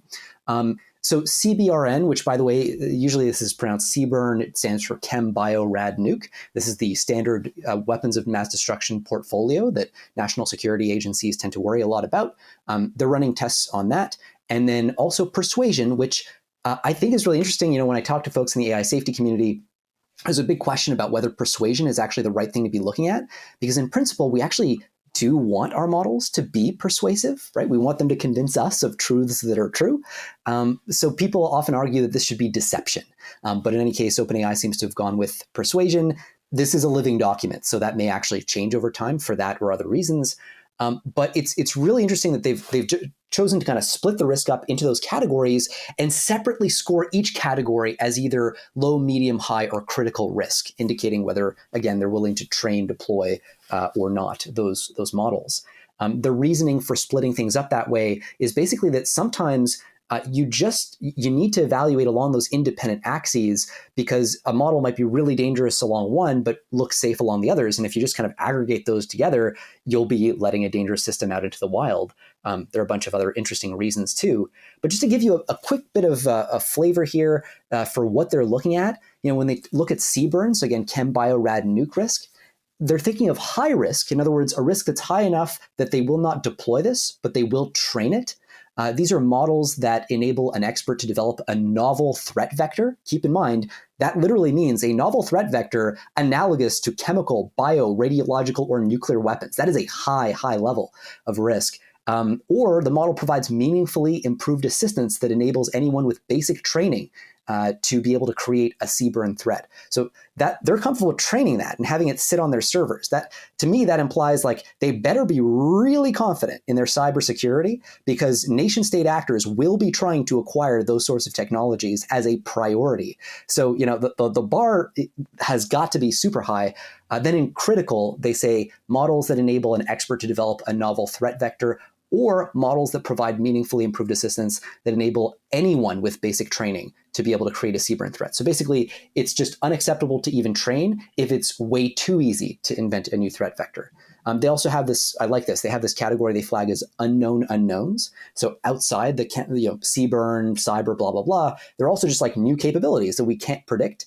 And they have a whole governance protocol that involves the CEO of the company being able to make the call as to whether a particular system kind of is medium or high risk, make that executive decision. But then also the board can overrule the CEO, which is particularly interesting in light of some of the discussions that we've had on the podcast and that you've probably heard of from other places about OpenAI's board being reshuffled, potentially to be more accelerationist in its orientation. So there's a lot going on here, a lot of governance stuff, a lot of technical safety stuff.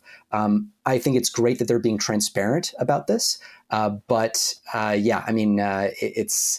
It's a pretty kind of controversial topic, and hard to know where to place those thresholds of release and training. That's right. So it's I would say pretty major piece of news when it comes to AI safety and OpenAI and their kind of work on the field. This is providing a lot of details as to, for present day AI that we have, how are they going to responsibly develop it and scale it and so on, while I guess not trying to cross a threshold that would be dangerous. And this explicitly sets up thresholds in these categories and has metrics and so on. So yeah, very cool to see them releasing this and joining Anthropic with having kind of a known policy and framework that others can take inspiration from and I guess just be aware of. Next story is pro-China YouTube network used AI to malign US, report finds. So that's the story coming from a report from the Australian Strategic Policy Institute. Apparently there's a network of at least 30 channels which has posted over 4,500 videos and drew nearly 120 million views. And this network is seemingly meant to influence global opinion in favor of China and against the United States. And in these videos, there is, some use of AI. It seems that the way AI is used varies. So there are AI-generated avatars. In 39 of the videos, there were 10 artificially generated avatars. There's also AI-generated voice narration in some of these cases. And broadly it varies, but the general report is that it seems like AI is being used at a large scale in this operation. Yeah, and one of the critical things we've talked about in the past is AI as an enabler of like kind of rapid responses because it's so quick to generate content with it. Well, here we have it, right? So apparently, one of the key defining characteristics of this effort has been how quickly these videos have been able to react to current events and spread the CCP line, the Communist Party line. So they've referred to it, by the way, as one of the most successful influence operations related to China ever witnessed on social media. This is what the Australian Institute here is saying. Apparently, it seems to have involved basically just feeding English language scripts into text to video software and other programs like Andre just said. No technical expertise required. Clips come out in minutes. And you're seeing just like a wild diversity of different formats and genres. But it does seem like there were a couple of tells that these things were actually sort of like propagandized materials. There were some videos that featured, as they say, titles and scripts that seemed to be direct translations of common Chinese phrases and the names of Chinese companies. And others mentioned information that could be traced to news stories that were produced and circulated primarily in mainland China. So obviously kind of triangulating the sources a little bit there, probably some like anomaly detection and technical analysis that goes into that.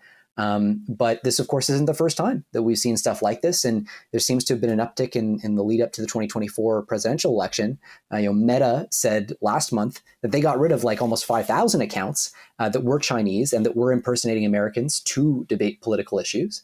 And we've seen similar things from, Microsoft had that big bombshell where they talked about all those inauthentic accounts that, again, were Chinese and were talking about, the U.S. using energy weapons to kick off the Hawaii wildfires back in August. So, this is part of an escalation, part of a portfolio of strategies that the CCP is using, but just remarkable. I mean, 120 million views and like 750,000, 730,000 subscribers since last year collected on all these channels with, they add, occasional ads from Western companies to boot.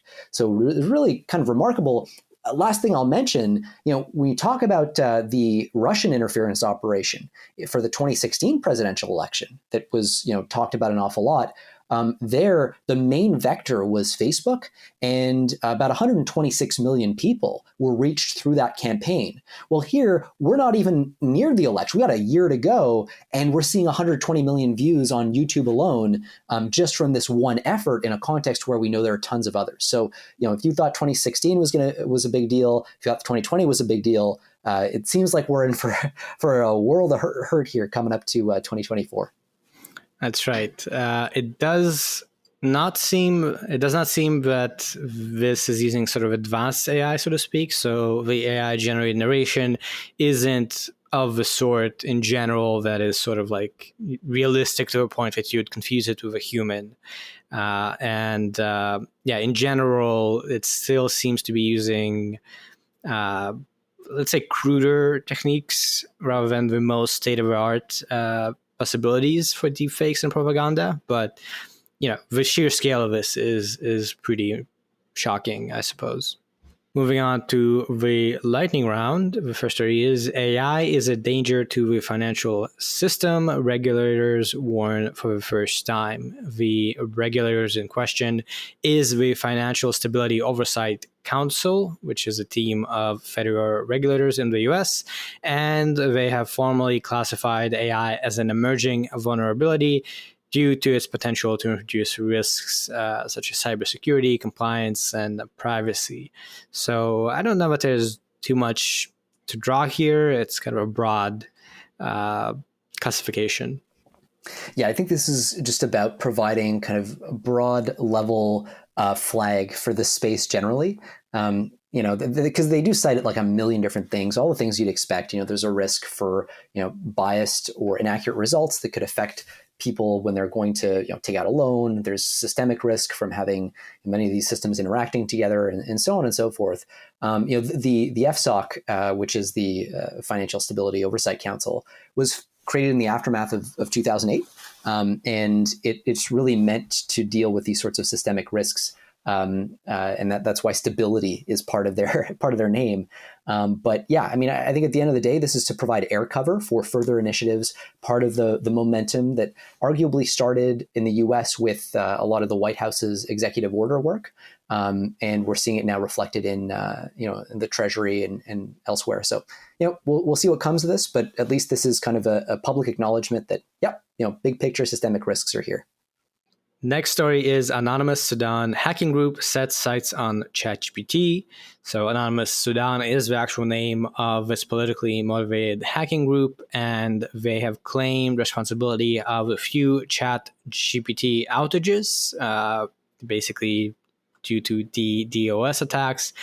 And they are saying that they will continue targeting ChatGPT until, I guess, it's kind of broad, but it says that ChatGPT has to stop dehumanizing views of Palestinians for them to stop. And this relates to OpenAI's head of research platform, Tal Broda, kind of expressing some views in support of Israel online on social media. So seemingly in response to, I guess, an employee of OpenAI expressing certain views. Yeah, I mean, I guess not a totally unheard of type of attack. DDoS is pretty common strategy. Interesting that its target is now a service like ChatGPT, which a lot of companies, depend on critically, right? So if you shut down ChatGPT, you're shutting down all those companies as well. So it does raise the question of the extent to which it is a kind of critical infrastructure at this point. And if it is, by the way, if you do think of ChatGPT as critical infrastructure, then all of a sudden that has some implications for the authorities of the US government in kind of defending it and protecting it from these sorts of attacks. So I think this is kind of interesting. It's a target for terrorism. Who knew? This is kind of an interesting new twist in the OpenAI saga. My God. And next up, we have scenario planning for an AGI future. And this is not a huge story. It's basically an economic analysis of a bunch of different possibilities with respect to the emergence of AI and AI timelines.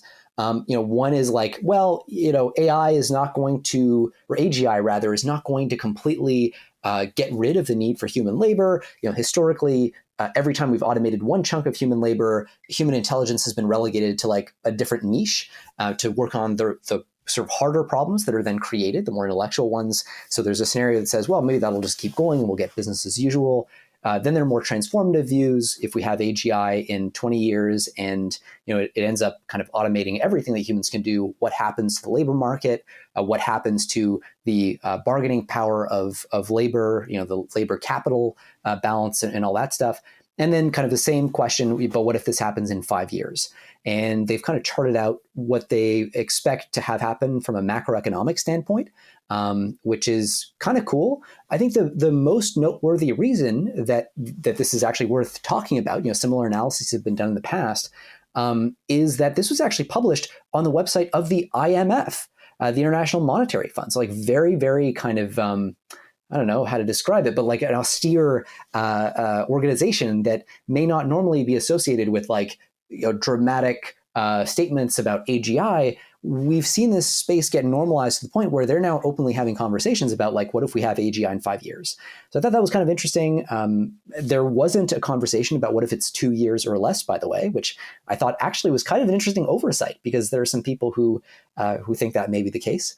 But what they do say, and I think this is worth noting, by the way, the person who wrote it was a professor in the Department of Economics at the University of Virginia. But one of the things he says is, I estimate that each of these scenarios, so basically the business as usual scenario, the AGI in 20 and the AGI in 5 year scenario, he says, I estimate they each have greater than 10% probability of materializing. So again, that sort of view being more normalized in on the IMF website, which I thought was kind of interesting and unexpected. And the last story for this section is the widening web of effective altruism in AI security from VentureBeat. And this is really more of a I guess overview. There's no news here per se, but it does present kind of the background and explanation of how effective altruism, this movement that has been around for a little while and broadly is concerned with being effectively altruistic. So they have a sort of very rationalist perspective where you need to be able to sort of objectively or scientifically determine the best way to give away money to have a positive impact on the world, broadly speaking. Well, there is a big component of effective altruism now, which is worrying about AI risk and X risk. And the two kind of have been very much hand in hand for a while now. And this article kind of presents a lot of the details of organizations, people, etc., that are effective altruists, affiliated or related, and how they are impacting in AI security and I guess in AI more broadly. Yeah, and this is on the back of a really kind of widely publicized Politico piece that came out a couple weeks ago that highlighted what was portrayed as the undue influence of effective altruist aligned organizations in shaping US policy on AI. They highlighted in particular that there were staffers in various senatorial offices in the US that were funded by this one entity called Open Philanthropy, which was famously funded by Facebook co-founder Dustin Moskovitz to the tune of billions of dollars. Open Phil, as it's sometimes known affectionately, is the main funder for AI safety, or one of the key funders. I frankly don't know a single AI safety organization that does not derive fairly meaningful fractions of their funding from Open Phil. And there's been a debate over the extent to which this is appropriate. Now, unfortunately, Open Phil for a really long time was just the only game in town, and frankly, the same is true of effective altruism. Whether or not you agree with that life philosophy, I personally don't. I'm not an effective altruist. But one of the things is that these were the first people to pay attention to catastrophic risks from AI, and in particular, like the alignment failure scenarios. And so, yeah, like when you look around the ecosystem, no duh, everybody has some connection to effective altruism. And I think that is an unfortunate feature of the space. I will say, by the way, my company is like literally the only AI safety company I'm aware of, the only major one that derives zero funding from this group and this whole ecosystem. And we were actually quite intentional about that. Like, we built an entire for-profit product line to make money so that we could be independent and offer independent advice, not because we think these are bad actors, but just because we saw this risk and thought that it was important to preserve our own independence. We're now seeing those chickens come home to roost. You can say fortunately or unfortunately, depending on how you look at this. I think a lot of the people here their hearts are in the right place. They're citing just objective data and papers that are being published on AI safety to back up their case. But it looks bad. And that's kind of the big problem here. I think that ultimately this journalist is sadly, I think, has kind of done a sophomoric job where they've been smart enough to kind of to look beyond it, follow the money. And where it's led them to is this conclusion about the centralization of funding in the space, which again, I deeply agree is a problem. My entire company is like literally based on that premise of it's being a problem. But the more fundamental question is, are these concerns justified? Are the people who are advising the government doing so from a place of sort of righteous concern? And are they doing it knowledgeably? And frankly, I think that the answer is actually yes, yes, and yes. And so this is, I think, a bit of an unfortunate and easy takedown to write, but deeper understanding of the space would, I think, reveal a much more complex and nuanced story that we've been navigating for the past 3 or 4 years actively. And it's not obvious who the right people are, who the wrong people are, but there are a lot of people just trying to do their best to take this AI risk story quite seriously as we do, but happen to have been forced to take money from these organizations because not everyone has a background in product. Not everybody can sort of spin up a whole product line just to maintain their independence. So yeah, I think a bit of an unfortunate story here. A lot of drive-bys linking effective altruism to Sam Bankman-Fried, who is one of their very famous advocates. There are many versions of effective altruism, and the one that Sam Bankman-Fried adhered to seems to have been especially toxic.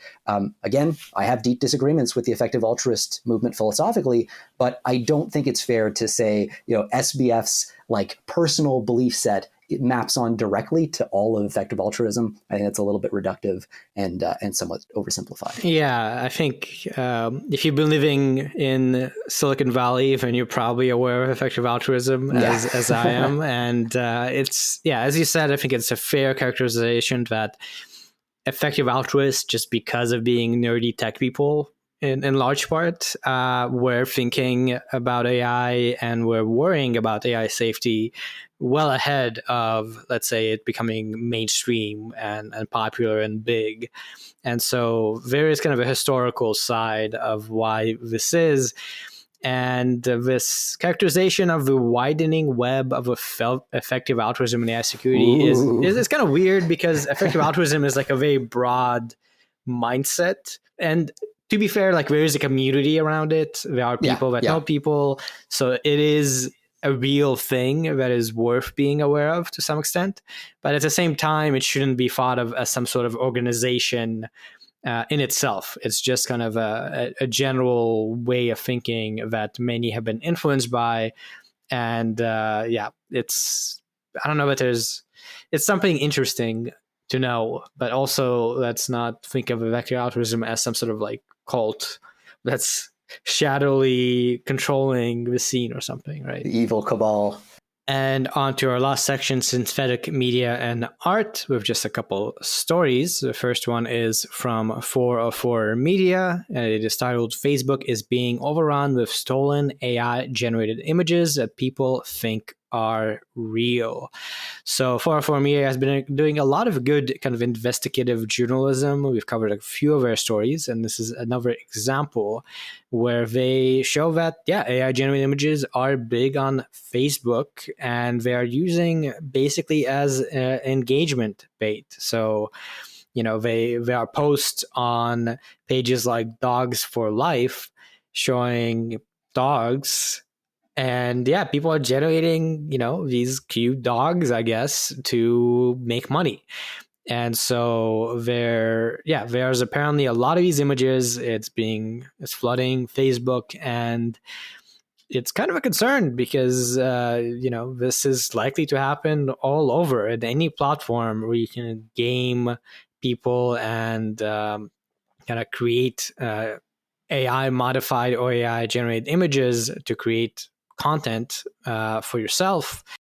And to get a little bit more specific, they highlight one particular example of this human standing with a carved dog. And it's kind of interesting. Like, there is a real human with a real carved dog as the initial images, but then there are dozens of kind of variations of this that have been posted in various places, right? So stealing, or at least remixing with AI to a point where you're just creating the same thing but slightly different is kind of behind a lot of this. And it's concerning, but it is what it is, I guess.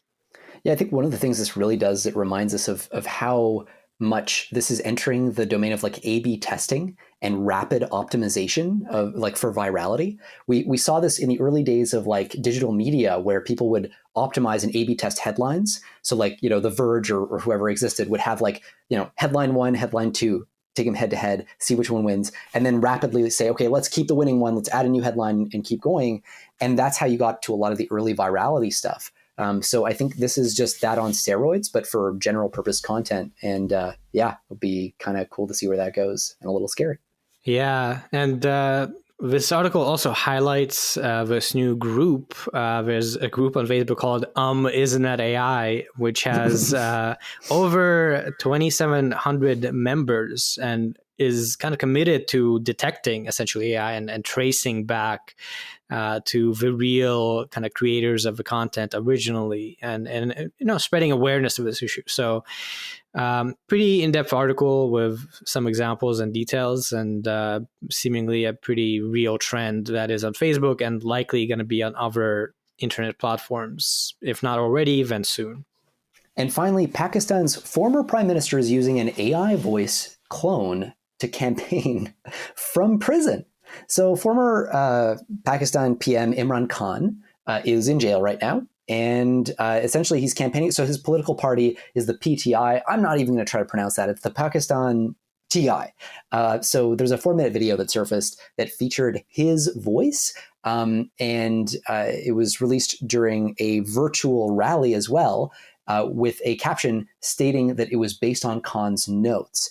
So apparently he provided just like a script to his party that was edited and processed or whatever, but then that was converted into audio using 11 Labs, which we've covered a lot on the show before. So 11 Labs actually like making real headlines with this, and they're saying here, look, it's a no-brainer to do this because the guy can't attend the political rally, so he's got a proxy essentially that allows the voters to connect with him more sort of intimately, if you will, but at scale. So maybe a new era in terms of politics, especially if this sort of thing becomes accepted and normalized.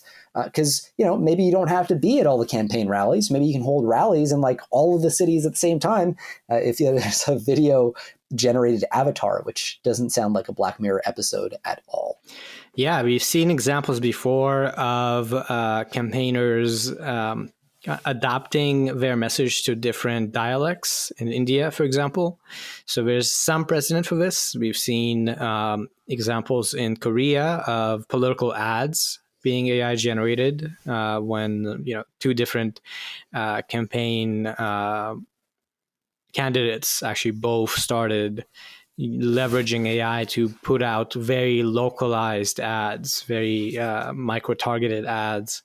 So this is, I guess, another example in that trend of using AI in politics to have AI speak in the voice of the candidate while the candidate kind of provides a message, but doesn't actually record it. And yeah, it's another example of a trend that I think will be pretty omnipresent pretty soon. And with that fun story, we are finished with this episode of Last Week in AI. Once again, you can find all these articles in the description, and also you can go to lastweekin.ai for the text newsletter with all these articles and more.